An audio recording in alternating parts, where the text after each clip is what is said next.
Because he couldn't repay his huge mortgage and car loan, the man decided to jump into the river and end his life. But it seemed even the heavens wouldn't let him die so easily. When he woke up again, he found himself washed up on a deserted beach. He quickly put on his glasses and realized he had drifted onto an uninhabited island. His phone, soaked in water for too long, was now completely dead. But none of that mattered. He hadn't given up on the idea of dying.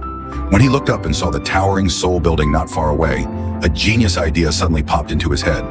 If the river couldn't kill him, surely a skyscraper hundreds of meters tall could. Not wanting to miss the perfect time for his suicide, he started looking for a way off the island. Little did he know fate's jokes had only just begun. After walking around the island in a full circle, he ended up right where he started. The man started to panic. He didn't want to die in such a humiliating way, trapped alone where no one would even find his body. But just then, a honking sound broke his tension. Seeing a glimpse of hope, he rushed toward it. Sure enough, not far away on the river, a cruise ship was speeding past. Afraid he'd be mistaken for a homeless person, he hurriedly straightened his soaked suit and cleaned himself up a little. But after decades of being an obedient office worker, he didn't even dare to shout loudly for help. He only timidly waved his arms. Still, a tourist spotted him. But seeing the man's smiling face, the tourist simply thought he was being friendly and waved back politely.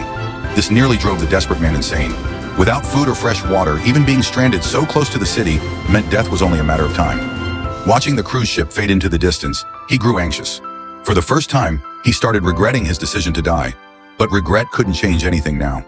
Later, in hopes of attracting attention, he wrote a huge SOS message on the beach, praying that some passerby would notice. Sitting by the river, he reflected on his situation. He never imagined that not only had he failed to end his life, but he had also become a real-life Robinson Crusoe.